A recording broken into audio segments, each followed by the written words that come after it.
Sebagian besar orang terserap dalam kontemplasi tentang dunia luar, tapi mereka sama sekali tidak menyadari apa yang terjadi di dalam diri mereka. Seseorang harus waras untuk berpikir jernih, tetapi seseorang dapat berpikir secara mendalam dan menjadi sangat gila. Jika kebencianmu bisa diubah menjadi listrik, itu akan menerangi seluruh dunia. Jika kau ingin menemukan rahasia di balik semesta, berpikirlah dalam terminologi energi, frekuensi, dan getaran. Kebajikan kita dan kegagalan kita tidak bisa dipisahkan, layaknya paksaan dan masalah. Ketika mereka dipisahkan, manusia tidak ada lagi. Saya tidak merasa kamu bisa menamakan penemuan-penemuan hebat yang sudah dibuat dari laki-laki yang sudah menikah. Otak saya hanyalah penerima. Di semesta terdapat sebuah inti dari mana kita mendapatkan pengetahuan, kekuatan, dan inspirasi. Perasaan yang tumbuh terus-menerus di dalam diriku adalah bahwa saya yang pertama yang telah mendengarkan salam dari satu planet ke planet lain.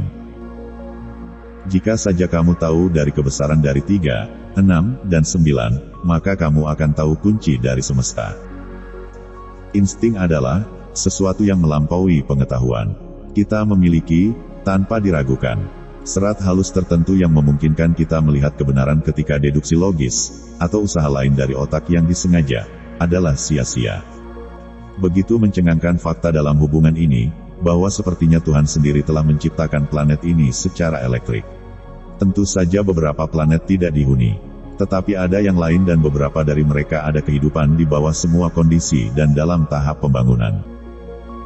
Sewaktu saya melihat kembali kehidupan masa lampau saya menyadari bahwa betapa halusnya pengaruh yang membentuk takdir kita. Hidup adalah dan akan selalu menjadi persamaan dari solusi yang tak dapat dipecahkan, tapi itu mengandung faktor-faktor tertentu yang diketahui. Penemuan adalah produk paling penting dari otak kreatif manusia. Tujuan utamanya adalah menguasai misteri pikiran atas material dunia secara utuh.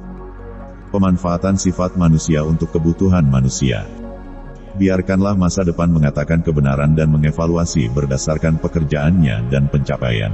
Saat ini adalah mereka, dan masa depan, untuk apa yang sudah saya kerjakan dengan sungguh-sungguh, adalah milik saya. Saya tidak peduli mereka mencuri ide saya, tapi saya peduli bahwa mereka tidak memiliki ide mereka sendiri. Saintis saat ini berpikir dalam daripada berpikir jelas. Seseorang haruslah waras untuk berpikir jelas, tapi seseorang dapat berpikir dalam dan menjadi agak gila. Kedamaian hanya datang sebagai konsekuensi natural dari pencerahan semesta dan penggabungan dari pertarungan, dan kita masih jauh dari kesadaran penuh kebahagiaan. Hidup adalah dan akan selalu menjadi persamaan dari solusi yang tak dapat dipecahkan, tapi itu mengandung faktor-faktor tertentu yang diketahui.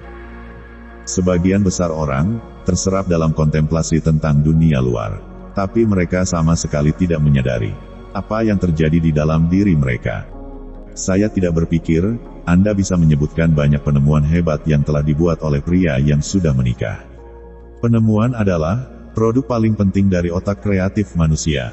Tujuan utamanya adalah menguasai misteri pikiran atas material dunia secara utuh, pemanfaatan sifat manusia untuk kebutuhan manusia. Biarkanlah masa depan mengatakan kebenaran dan mengevaluasi berdasarkan pekerjaan dan pencapaiannya. Saat ini adalah mereka, dan masa depan untuk apa yang sudah saya kerjakan dengan sungguh-sungguh adalah milik saya.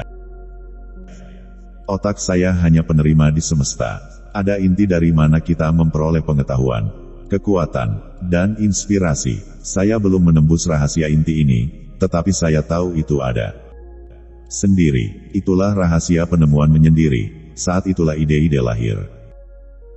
Kedamaian hanya datang sebagai konsekuensi natural dari pencerahan semesta dan penggabungan dari pertarungan, dan kita masih jauh dari kesadaran penuh kebahagiaan.